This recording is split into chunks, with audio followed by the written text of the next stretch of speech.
ایک سعودی شخص نے فلپائنی عورت سے چھپ کر شادی کر لی، چونکہ وہ پہلے شادی شدہ تھا اور پہلی بیوی سے اس کی اولاد بھی تھی۔ جب اس شخص کو بیماری لاحق ہوئی تو اس نے پہلی بیوی سے جو اولاد تھیں ان کو وصیت کے لیے جمع کیا اور ان میں سے اپنے بڑے بیٹے کو بتایا، بیٹا میں نے چھپ کر فلپائنی عورت سے بھی شادی کی ہوئی ہے، میرے بعد ان کا خیال رکھنا اور وراثت میں ان کو بھی حق دینا۔ جہاں وہ رہتی تھی ان کا مکمل پتہ بھی ان کو بتا دیا۔ کچھ دنوں کے بعد وہ شخص وفات پا گیا تو ان کا بیٹا قاضی کے پاس گیا اور پوری تفصیلات قاضی صاحب کو بتا دیں۔ قاضی صاحب نے فیصلہ رکوا دیا اور حکم دیا کہ فلپائنی عورت کو بھی یہاں پیش کر دیا جائے۔ تو بڑے بیٹے نے اپنے والد محروم کے دیے ہوئے ایڈریس کے مطابق فلپائنی عورت کے پاس وہ حکم نامہ پہنچایا۔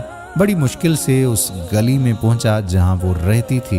دوسری طرف وہ عورت جو اس کے والد کی زوجہ تھی اپنے شوہر کے بیٹے کو دیکھ کر ہی بتا دیا کہ میں وہی عورت ہوں جسے تم تلاش کرتے یہاں پہنچے ہو، اور مجھ تک یہ خبر بھی پہنچی ہے کہ میرے شوہر کا انتقال ہو گیا ہے۔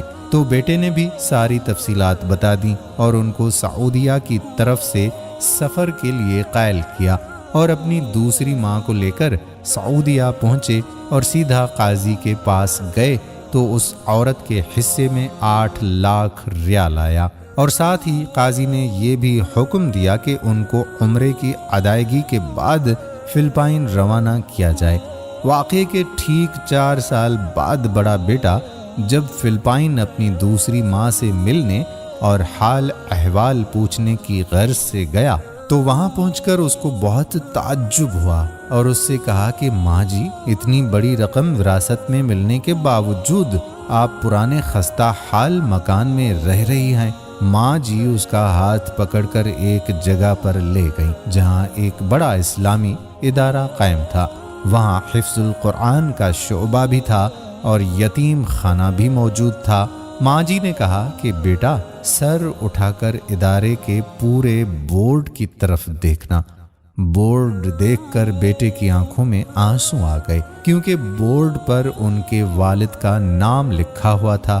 اس نیک صفت عورت نے کہا کہ میں نے یہ ادارہ اپنے وراثت کے پیسے سے بنایا ہے اور اپنے شوہر کے نام پر وقف کیا ہے تاکہ ان کو اس ادارے کی وجہ سے ثواب ملتا رہے۔ یہ تھی سچی محبت، ورنہ اس پیسے سے وہ ایک عالی شان گھر بھی بنا سکتی تھی، لیکن انہوں نے سوچا کہ محبت کے مقابلے میں عالی شان گھر کی کیا حیثیت۔ بنگلہ تو عارضی چیز ہے، البتہ یہ اسلامی ادارہ ان اور ان کے شوہر کے لیے آخرت میں نجات کا باعث بن جائے گا۔ جب بیٹا سعودیہ واپس آیا تو اپنے دوسرے بھائیوں کو بھی اس بارے میں آگاہ کر دیا۔ تمام بھائی اس رات جاگتے رہے اور ایک رات 5 ملین ریال اپنے والد مرحوم سے منسوب اس ادارے کے لیے چندہ جمع کیا، جس کو ان کی دوسری ماں نے ان کے والد سے بے لوث محبت کی بنیاد پر قائم کیا تھا۔ رئیس باپ کی اولادیں وراثتی رقم کے حصول کے لیے اپنے والدین کے مرنے کا انتظار کرتی ہیں، اور جو سچی محبت کرتے ہیں اپنے مرنے والے کو توشہ آخرت بھیجنے کی فکر میں رہتے ہیں کہ کس طرح اور کس اچھے کام سے اپنے والد کو ثواب بھیجا جائے۔ دوستو، اگر آپ کے والدین بھی بوڑھے ہیں یا پھر اس دنیا سے انتقال کر گئے ہیں تو ان کا نامہ اعمال اب بند ہو گیا۔ اب یہاں سے آپ صدقات و خیرات کی مد میں انہیں ہدیہ بھیج سکتے ہیں، تو اس کام میں پیچھے مت ہٹیے اور کوئی ایسا کام کر ڈالیں کہ جس کا اجر و ثواب آپ کے والدین کو پہنچتا رہے۔ امید کرتے ہیں کہ ہماری بات آپ کو سمجھ میں ضرور آ گئی ہوگی۔ بات اچھی لگی ہو تو اپنے دوستوں احباب کے ساتھ شیئر بھی ضرور کیجیے گا۔